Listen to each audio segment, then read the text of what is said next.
What is up, everyone? Okay, Amazon Japan and Rakuten, the two big dominating forces in e-commerce in Japan. All right, so in this video, I'm just going to talk about some of the main differences between the two, and from a seller's perspective, the main differences between what you need to be able to set up on each platform. And yeah, let's get into it.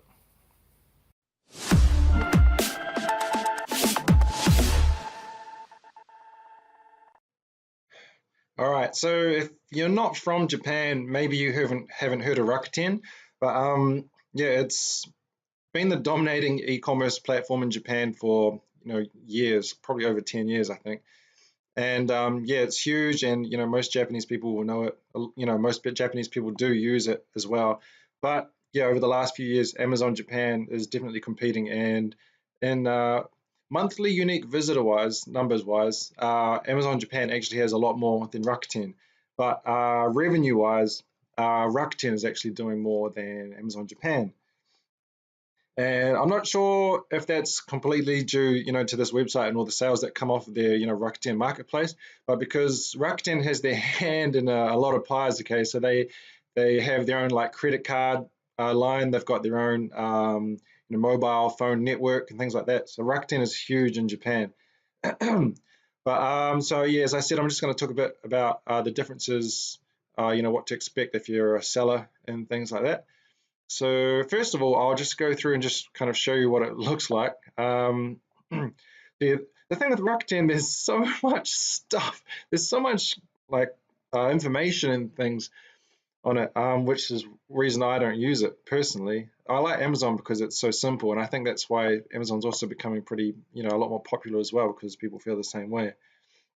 So for example, so this just says in Japanese, the popular products ranking, like a bestseller ranking. So don't worry about if you can't read Japanese or not. So if we come down here, this is for like car products, automotive.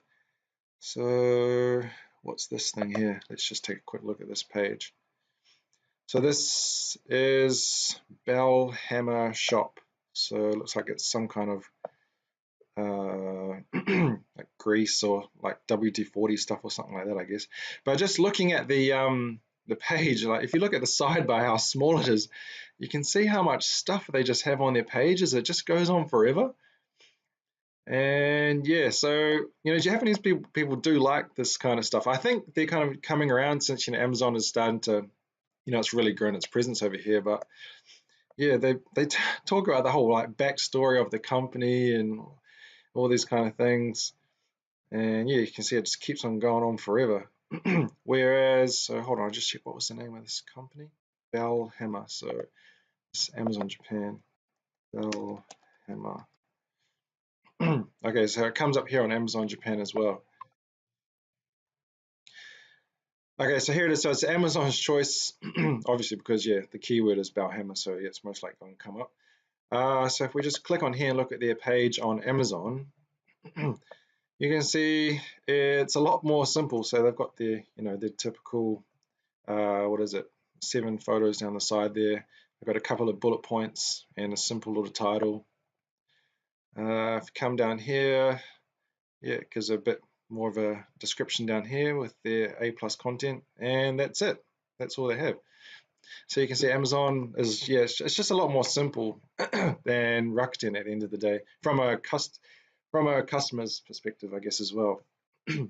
So, all right. So for setup requirements, for Rakuten is a lot more complicated and more expensive, to be honest. So you do need a local business or an entity here in Japan to be able to have a Rakuten store. If you really want to and you don't want to go that route, you can go through a third party, an agency that will, do it on your behalf, and then you'll be paying them fees. But whereas with Japan, Amazon Japan, you don't actually need a business, or an entity in the country to open up and sell on Amazon Japan. And also, yeah, you don't actually need an address in Japan too if you're doing FBA. If you're doing FBM, fulfilled by merchant, then you will need a address for returns. But for FBA, you don't actually need an address in the country. All right, and next is the registration fee. So yeah, it costs you 50,000 yen to set up on Rakuten, which is roughly 500 USD. Whereas on Amazon Japan, it's pretty much free. There's they charge you like 10 yen for the first month, which is like 10 cents.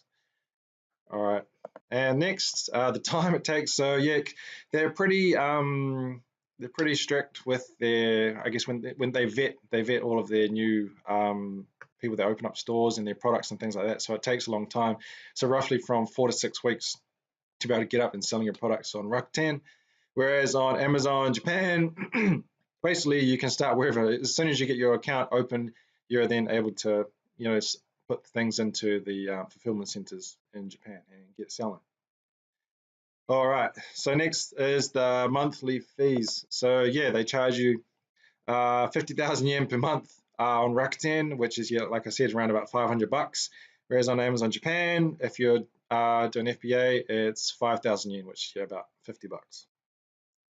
And then you've got your commissions and your referral fees, which is pretty much the same thing. So it's a bit cheaper on Rakuten. You're looking at roughly 8 to 10% per product that you sell. And yeah, Amazon Japan is 10 to 15%. And then, so yeah, one of the big differences is with Amazon Japan, with FBA, you can use their fulfillment system, right? So that's why one of the best things about doing FBA is they will pack and ship all of your products for you once it's in their warehouses. Whereas with Rakuten, they do not have that option. So if you're going to be, shipping out to the Japanese customers, you'll have to find a third-party fulfillment agency to do that for you. And then, yeah, of course, there's going to be more costs involved in that. I didn't research how much it costs because there's, quite a few of them around. And Rakuten has that. Actually, yeah, Rakuten has specific ones that they want you to use. There's a certain limit. I can't remember exactly how many years. There's only a handful, but you have to use from the ones that they tell you to use, pretty much. Yeah.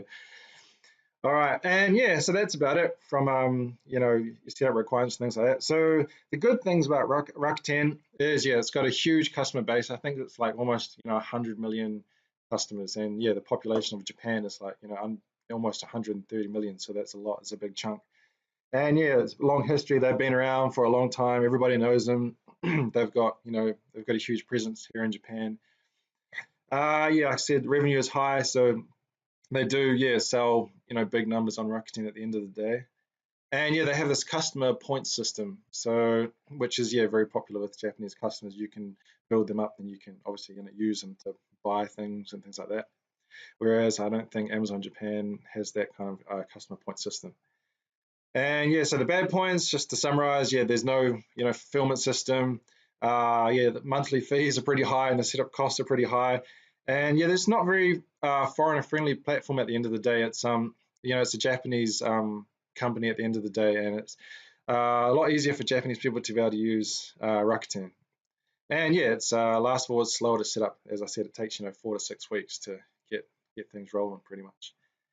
And yeah, so that's the main points between Amazon Japan and Rakuten. I hope this helped. If you have any questions or comments, leave them down below.